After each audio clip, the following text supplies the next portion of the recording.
Hey, what's up? Let's talk about the most pretentious movies of 2022. Now, when I talk about pretentious, I mean that these are films that throw away the entertainment value of whatever they're making and focus on, being hypocritical and trying to preach and trying to tell us what is right or wrong, or drawing a different picture from what we understand. My focus is not making fun of the actors and the guys who actually worked on the films. I think the actors were good, the cinematographers, the directors were awesome. My focus is on the producers and the studios that made this film. We need to call them out. At number 5, I'm actually doing 5 of them. So at number 5, we have Bro. Bro is supposed to be one of the only few gay rom-coms out there. I didn't see it. I don't know if anyone else saw it. So if you saw it, you can comment below. But I don't think many people actually saw it. I wonder why. Okay, number 4, we have Woman King. A Woman King is the classic case of a director as a producer or a studio going like, yo, I saw the Dola Maraje from Black Panther. I wonder is there something like that exists? Can we do something that focuses on this particular group of women? And another guy going like, yo, you know who they were based on? They were based on these particular women from Africa. They were not good people. They were like shitty human beings. But we can always, this is cinema, this is film, this is Hollywood. Nothing is real. So we can make them what we want to make them. Let's make them these heroic characters. Let's make them these awesome characters. Let's make them a representation of women empowerment. Let's choose this bad thing and make it cool, make it an inspiration for all the girls out there.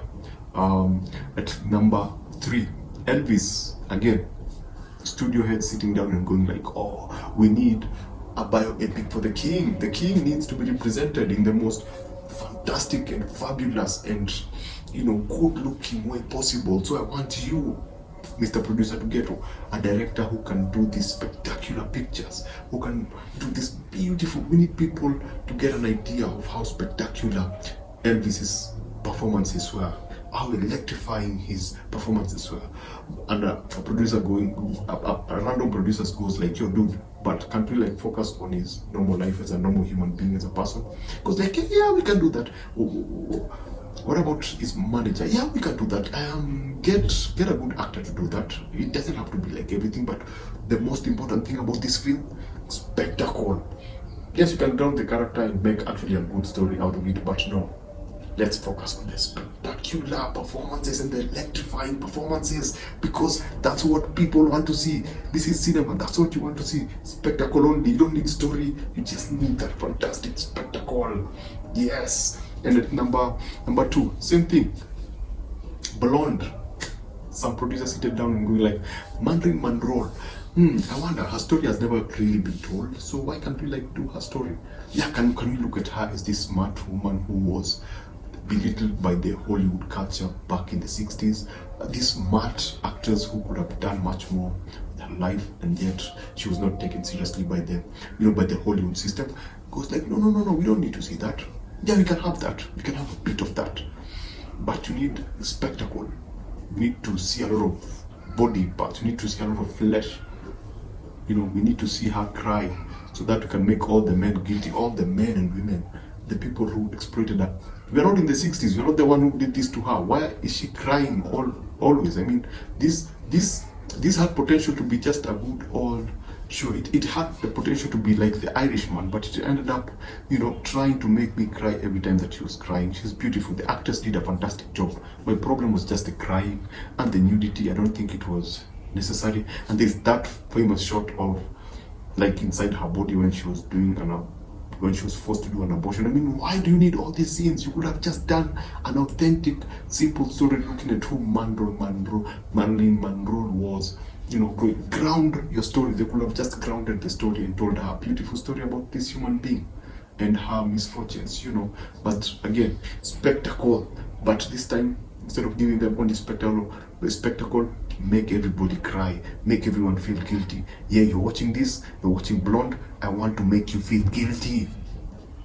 And our number 1 top spot. Now, we need, as I said before, this is nothing against actors or the production crew. or anyone else who worked on the film. But for this particular case, Emancipation, this is Will Smith. I'm just looking at Will Smith and I'm thinking, what's the game plan? Are you assuming, what is this thing that makes Will Smith need to play all the iconic black characters or represent all the iconic black characters who have actually come before us? So he does this emancipation film. I'm not saying it's a bad film, but for me, it just felt like it's the epitome of pretense. You know, it's epitome of an actor going like, yo, for my ego's purpose, I want to play this character. I want to be the representative of these characters. You know, it's like Will Smith sat down and went like, you know, kids don't read, and soon people will not be able to read, so we need to visually represent this story. I know it's important for the black people, it's important to keep history alive, it's important to remind people, but there are books for people who are interested. There is a lot of information online, there's a lot of credible libraries out there, and there's a lot that you can actually, if you want to do research, you can actually do research and find more stories about this person. Did it have to be Will Smith? I don't know. I didn't buy it because it's Will Smith, and as much as acting is pretense, I just didn't buy it. I know it's Will Smith. I know he's one of the greatest actors of our times, and we know that you don't have to play all these iconic characters for us to think that you're actually one of the greatest actors who has ever been. We are not going to forget you because you didn't play one of the greatest black people out there. I mean, no offense, but I understand what makes this character special. I understand why people need to see the story of this man. I understand why it's so important. But you also turned out Django. I mean, it's all the same thing. I'm not saying it's the same story. One is absolutely fictional, the other one actually happened. But to actually say that I'm not going to play a slave in this fictional film, but I choose to play a slave in this thing, or to represent this character that actually happened, for I think one of the biggest pretentious streaming services out there, which is Apple Plus. Because think of it this way, Apple Plus cannot produce a movie like The Boys, anything like The Boys, a production like The Boys, because they like to curate and control what everyone does. Their hardware, now it's in their production of whatever content they produce. They like to control everything, so they are extremely pretentious. They pretend like it's this good streaming channel that is safe for everyone to watch, and it's representative of everyone and everything, and they assume that everyone wants to see that kind of a thing. So to have it like in that particular streaming service was like the epitome of pretense. Emancipation it's a good film. It's by a very good director. It's a very interesting film, but for me, in my eyes, it was just a bit pretentious. And it's an ego trip for Will Smith. It is what it is. So thank you for watching. I'll be doing like a top 5 most epic films of 2022. I'm not talking about good, I'm talking about epic. There are a lot of good films that came out. Actually, 2022 was a very good year for film, when I look at it. But there were just some movies that were way up there, out of obviously because of budget and many other things, but I'm going to be doing a top 5 of that.